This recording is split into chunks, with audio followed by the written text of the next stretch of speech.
पुस्तक माझी आत्मकथा. लेखक डॉ. बाबासाहेब आंबेडकर. वाचक विद्या पाटील. प्रकरण 51. मी साहित्यिक आहे असे तुम्हाला वाटते काय? 2 मे 1954 रोजी 4 वाजता विदर्भ साहित्य संघ, नागपूर येथे. साहित्यिककारांनो आणि पंडितांनो, तुमच्या या प्रथितयश साहित्य संस्थेला भेट देण्याचा योग आला तो 2 साहित्यकारांच्या विनंतीमुळेच, एक तुमचा आणि एक आमचा. गजाननराव माडखोलकर तुमचे, नारायणराव सेंडे आमचे. हा भेद जाणवणारा आहे, पण जीवनात तो तुम्ही निर्माण केला आहात, आम्ही नाही. हा भेद नष्ट करण्यासाठी आमची झुंज आहे, तुमची नाही. ब्राह्मण आणि महार भेटले ही युती मला शुभकारक वाटली, म्हणून या साहित्य संस्थेला भेट देण्याचं मी मान्य केलं.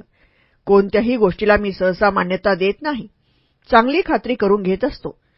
नाणं नकली का असली हे प्रत्यक्ष जाणून घेतो, नाही तर फसवणूक व्हायची. तशी आमची फार फसवणूक होत आली आहे, पण आता आपण ती करू शकणार नाही. आम्ही फार दक्ष आहोत, म्हणूनच जीवनात भेग न राखला जावा व सदैव दक्ष व जागरूक राहून कल्याण साधले जावे, असेच वाङ्मय किंवा साहित्य निर्माण व्हायला पाहिजे. साहित्य प्रकार कोणताही असो, त्यानं शब्दामृताचं सिंचन केलं पाहिजे, तरच त्याला वाङ्मय म्हणायचं. उद्धारक साहित्य मानावयाचं. अमृतातेही पैजा जिंके असं ज्ञानेशांनी म्हटलं ते उगाच नाही. दशम व शतम याचा अर्थ निदान साहित्यकारांनी नीट समजावून घेतला पाहिजे. दहमचं दमन व दहन होऊ नये आणि शतमचं शरण व मरण होऊ नये, परंतु अहम ते घडवून आणतं. साहित्यातलं अहम तर फार भयंकर आहे. त्यात सहिष्णुता, रुजुता व विशेषता उद्गीत आढळत नाही. वाचस्पती विश्व कर्मानमूतये मनोजुवम वाजे अघा हुवेम. साहित्य साधनेच्या गतीनं आणि उदात्त हृदयाच्या स्पर्शानं जीवन विकसित व उन्नत झालं पाहिजे, तरच तो साहित्यकार. आजचा साहित्यकार रेंगळत दहमची 10 पावलं पुढं टाकण्याचा प्रयत्न करतो आणि शतमची 100 पावलं मागं सरकतो, तरी त्याला अहम कायमच. तो कधीकधी बागेतील सुंदर फुलं तोडतो, कधीकधी चोरूनही तोडतो, पण ते देवाच्या चरणी अर्पण होत नाही. स्वतः कष्ट घेऊन सुंदर बाग निर्माण करणारा तो कुशल माळी बनत नाही. पण मी माळी आहे म्हणून मात्र मिरवतो. मी ज्ञानेश्वरांची ज्ञानेश्वरी, तुकोबांची गाथा, लोकमान्य टिळकांचं गीतारहस्य, हरिभाऊंची पण लक्षात कोण घेतो कादंबरी, सावरकरांचं काळं पाणी, वामन मल्हार जोशींचं सुशिलेचा देव, साने गुरुजींची श्यामची आई. इतकंच काय, फडक्याची दौलत, खांडेकरांची हृदयाची हाक, माडखोलकरांचे भंगलेले देऊळ, केशवसुतांची तुतारी, यशवंताची आई आणि गडकऱ्यांचं फुटकं नशीब समजू शकतो, पण आजचं किंचित कथा काव्य नाट्य मात्र समजू शकत नाही. त्यात ज्ञानबोध तर नाहीच, पण उदात्त लालित्यही नाही, ना कसला उच्च कलानंद. आज समाज जीवन व राष्ट्रजीवन प्रगत होणारं साहित्य निर्माण होत नाही. आपल्या स्वतंत्र देशाला एकात्मतेची व बंधुत्वाची नितांत गरज आहे. एकात्मता व बंधुता हा आपल्या राष्ट्राचा गाभा ठरला पाहिजे, त्याशिवाय प्रबळ संघशक्ती निर्माण होणार नाही. म्हणून साहित्य कलेतूनही मानवतावादी शास्त्र निर्माण होणे अत्यावश्यक आहे. त्यासाठी साहित्य क्षेत्रात राष्ट्रोपयोगी क्रांतीची लाट उसळली पाहिजे. सर्वेपि सुखिना संतु सर्वे संतु निरामया हा उच्चार ठीक आहे, पण त्याच्या सिद्धतेसाठी जोश आणि प्रेम नाही. अलीकडे तर साहित्याचा कडा कालवंडच चाललेला आढळतात. पिकं फार फार आहे, पण ते निसवत आहे. आज आम्हाला ज्ञानसत्वाची भूक आहे, ती भागवली गेली पाहिजे. अनुभूतीपूर्ण सकस साहित्यातील गोडी आम्हाला चाखता आली पाहिजे.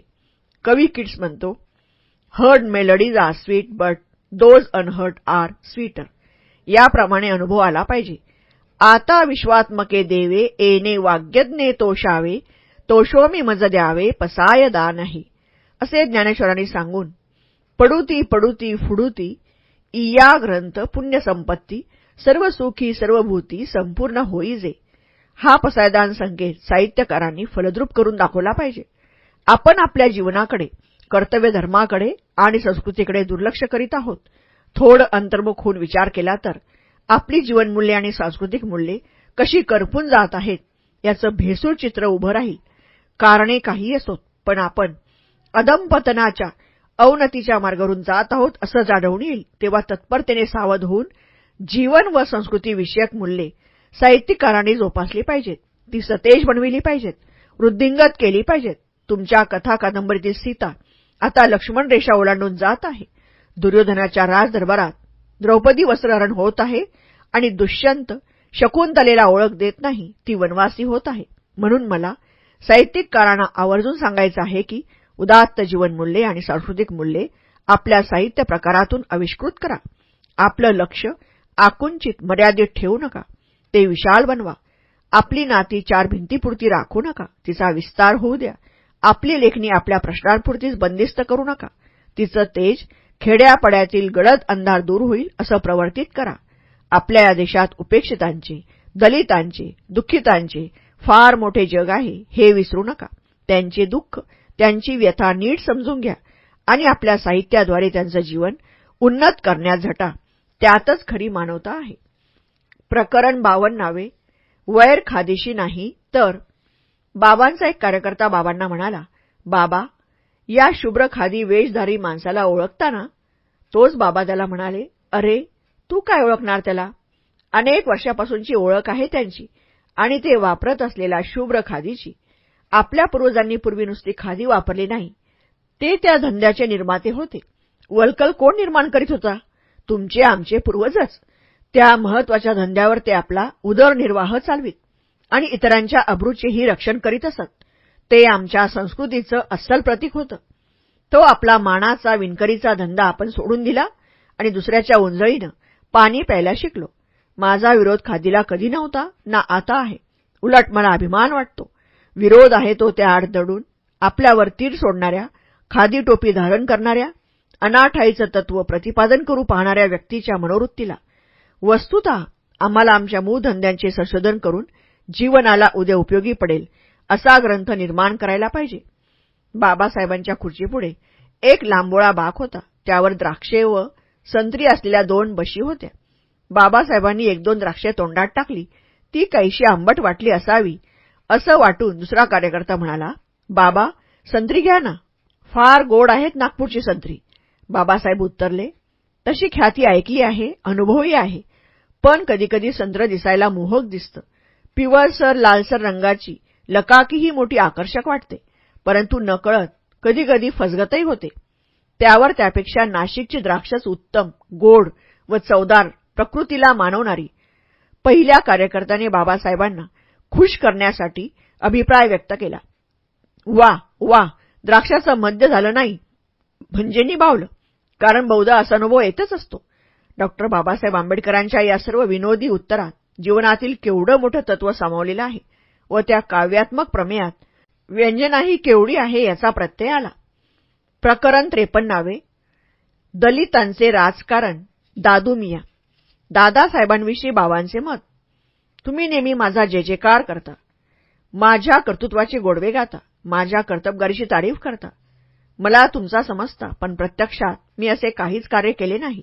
मी माझी नोकरी सांभाळून जेवढे जमेल तेवढे सामाजिक कार्य करतो आणि सार्वजनिक काम म्हणजे तुम्हास फक्त विचार देतो. विचार कोणीही देईल. शास्त्र सांगणे तसे अवघड कार्य नसते, पण विचार आचारात उतरविणे, शास्त्राला व्यवहाराची जोड देणे हेच प्रत्यक्ष कार्य असून ते करणे अत्यंत बिकट असते. कितीतरी संकटांना तोंड द्यावे लागते. धार्मिक, वाचिक, मानसिक अत्याचार सहन करावे लागतात. मानहानी एवढी होती की त्यांच्या शब्दात किंवा संख्येत गणतीच करता येत नाही. काळाराम मंदिर सत्याग्रहाच्या वेळी माझा भाऊ भाऊराव गायकवाड प्रत्येक कसोटीवर 100 नमडी सोन्यासारखा उतरला आहे. हे सोने अतिशय शुद्ध आहे, तेव्हा तुमचा खरा नेता हाच आहे. हाच माझा उजवा हात आहे. एकदा बाबासाहेब म्हणाले, भाऊरावांसारखे खेड्यापाड्यातील उपाशीतापाशी भटकण्याचे सामर्थ्य तुम्हापाशी आहे काय? जन्मभर त्याने जीवाचे रान केले आहे. तुम्ही शहरात वकिली करता, प्रतिष्ठा मिळविता आणि पुढारी म्हणून मिरविता. भाऊरावांशी स्पर्धा करू नका. उन्हातानातून, डोंगरदऱ्यातून, कधी पायी, कधी सायकलवरून, कधी टांग्यातून, कधी मोटारीतून संबंध महाराष्ट्र त्याने पायाखाली घातला आहे. प्रत्येक जिल्ह्यात, प्रत्येक खेड्यात, प्रत्येक झोपडीत भाऊराव माहीत नाहीत असा माणूस सापडणे कठीण आहे. काही ठिकाणी डॉक्टर आंबेडकर कोण हे कदाचित माहीत नसेल, परंतु भाऊरावांना सगळे गोर गरीब ओळखतात. तुम्ही माझ्या व गांधीजींमधील झगड्याच्या पत्रात केलेला उल्लेख अस्थानी आहे. माझे आणि गांधीजींचे अगदी त्यांना शिव्या देण्या इतपत मतभेद आहेत हे तुम्हाला तर पूर्वीपासून ठाऊक आहे. ही काही पहिलीच वेळ नव्हे. तुम्हाला ते मान्य हो न हो, पण त्यांच्यावर राग धरण्याइतकी पुरेशी कारणे मजजवळ आहेत. अस्पृश्य वर्गाच्या प्रश्नावर ज्या पुस्तकातून लेखी विवेचन केलेले आहे त्यात मी गांधींना विरोध का केला याची पूर्ण हकीकत लिहिलेली आहे. त्यात लिहिलेली वस्तुस्थिती आणि त्यांच्यावर मी घेतलेले आक्षेप चुकीचे आहेत किंवा अस्थानी आहेत हे जर गांधीजींनी सिद्ध करून दाखविले तर मी ते सारे आक्षेप मागे घ्यायला तयार आहे. तुम्हाला असे वाटते की मी एकटाच तेवढा गांधीजींना वाईट म्हणतो. माझ्या माहितीप्रमाणे असे शेकडो लोक आहेत. त्यात तर गांधीजींच्या अगदी जवळच्या गुटातील काही लोक आहेत. एवढेच नव्हे तर हिंदुस्थानच्या सध्याच्या सरकारातील कार्यकारी मंडळातील काही लोक त्यात आहेत. त्यांच्यात व माझ्यात एवढाच फरक आहे की ते गांधीजींना खासगीरित्या शिव्या देतात आणि जाहीरपणे मात्र स्तुती सुमने उधळतात. माझे दुर्दैव असे आहे की हा तोंडपुजेपणा दाखवायचे दात एक आणि खायचे दुसरे ही कलाच मजजवळ नाही. मी गांधींवर चढविलेला हल्ला तुम्ही तुमच्या मनाला बराच लावून घेतलेला दिसतो. याचे माझ्या मते एकच कारण आहे. मला नेहमीच असे वाटत आले आहे की देश हा केव्हाही श्रेष्ठ. तुम्ही गांधीजींना देशापेक्षा श्रेष्ठ मानता. माझी विचारसरणी फार वेगळी आहे. व्यक्तीपेक्षा देश केव्हाही श्रेष्ठ असतो. तुमच्या मते काँग्रेसवाले आणि राष्ट्रीय बाण्याच्या व्यक्ती ह्या एकच आहेत. मला मात्र असे वाटते की एखादी व्यक्ती काँग्रेसवादी नसूनही उच्च प्रकारच्या राष्ट्रीय प्रेमाने प्रेरित झालेली खरीखुरी राष्ट्रवादी व्यक्ती असू शकेल. प्रकरण 54. सदाचारच माझे सर्वस्व. मी एक सदाचारी उच्च कोटीतील नीतिमत्तावाला पुरुष आहे. याच प्रतिष्ठेवरच माझे समग्र सार्वजनिक जीवन अवलंबून असते. माझे शत्रू मला जे भितात त्याला कारण म्हणजे माझे विशुद्ध चारित्र्यच, जे त्यांच्या अंतःकरणात माझ्याविषयी एक प्रकारची भीती निर्माण करते. अशा या मंगल प्रतिष्ठेला कलंकित करण्यास मी कधीही तयार होणार नाही. जर यदाकदाचित ही माझी प्रतिष्ठा नष्ट झाली तर केवळ माझ्या संपूर्ण जीवनाचे सारच नष्ट होणार नाही, तर माझे लोक ज्यांच्यासाठी मी सर्वस्वाचा त्याग केला आहे आणि चुकीचे असो वा बरोबर असो ते मला आपला परमेश्वर मानतात, त्यांचा माझ्यावरील विश्वास उडून जाईल. साहित्य प्रेम. मला साहित्याचा, विशेषतः जीवन साहित्याचा भारी शौक आहे. प्रत्येक स्त्रीपुरुषाचे जीवन अगदी संक्षिप्त असे असते आणि त्याला आपला जीवनक्रम ज्या मार्गाने पार पडावा लागतो तो देखील बराच संकीर्ण असतो आणि म्हणून प्रत्येकाचा अनुभव मर्यादित असतो. असा हा मर्यादित अनुभव संकीर्णता व संकुचितपणात जन्म देतो. विभिन्न प्रकारचे जीवन व्यतीत केले आहे असे अनेक पुरुष काही एक माणसाच्या जीवनात मिळतात आणि त्यांचा अनुभव देखील दुसऱ्या व्यक्तीपासून भिन्न असू शकतो. जोपर्यंत कोणी त्यांच्या अनुभवाशी परिचित नाही तोपर्यंत ते आपले जीवन साध्य विकसित करू शकत नाही. टॉल्स्टॉय माझा नायक नाही किंवा कोणी लेखकही माझा नायक नाही. माझी वैचारिक अति गंभीर आहे. मी कोणाही लेखकाची विधानापासून जे घेण्यायोग्य आहे ते घेतो. नंतर मी आत्मसात करून घेतो आणि मी माझे व्यक्तिमत्व निर्माण करतो. मात्र कोणीही किती महान असो त्याचे अनुकरण करता येत नाही. हे मौलिक तत्व आहे. स्त्रियांचे कैवारी.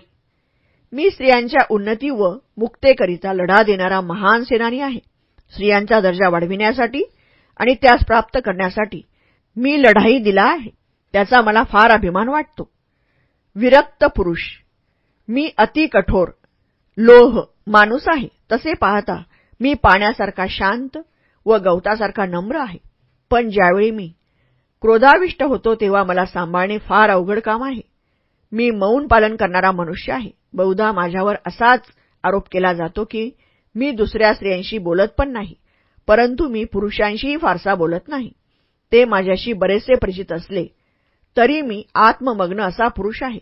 कधी कधी सतत बोलतच राहतो. कधी कधी तर मी एकही शब्द मुखावाटे काढत नाही. कधी तर मी फारच गंभीर होतो. जीवनाचे विलास मला प्रलोभित करीत नाही.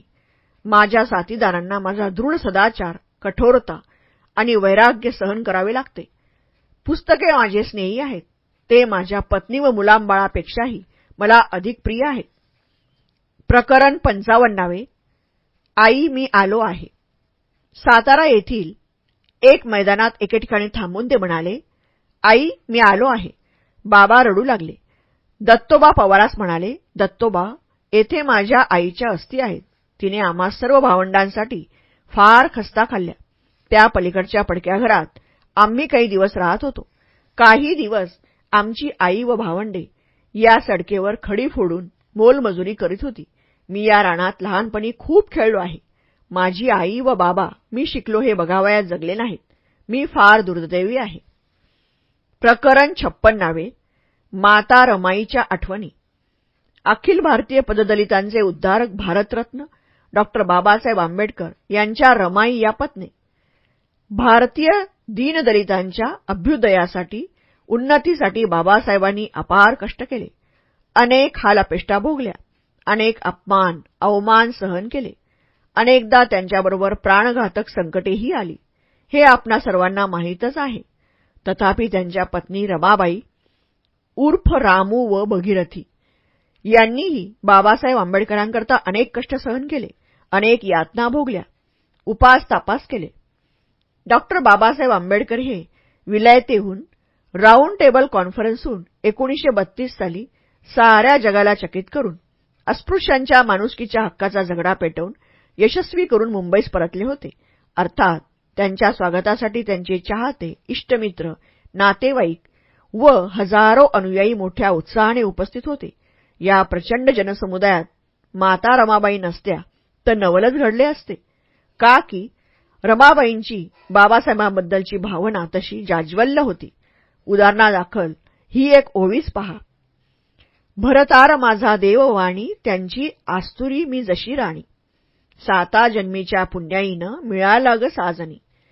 भरतार माझा ग सईबाई, त्याची आस्तुरी मी ग जाई जुई. राजगृह शोभती जशी, विठ्ठल ग रखुमाई.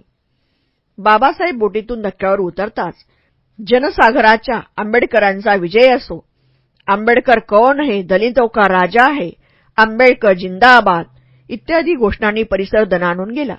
बाबासाहेबांच्या गळ्यात एकामागून एक हार पडत होते आणि ते नेत्रदीप दृश्य पाहून माता रमाईचे हृदय उचंबळून येत होते आणि डोळ्यात आनंदाश्रू येत होते. आणि हे दृश्य बाबासाहेबांचे जे अनेक सवर्णस्नेही पाठीराखे होते त्यातील एकाने अचूक टिपले होते. कारण सर्वांच्या शेवटी माता रमाबाईंनी बाबासाहेबांच्या गळ्यात हार घातला होता.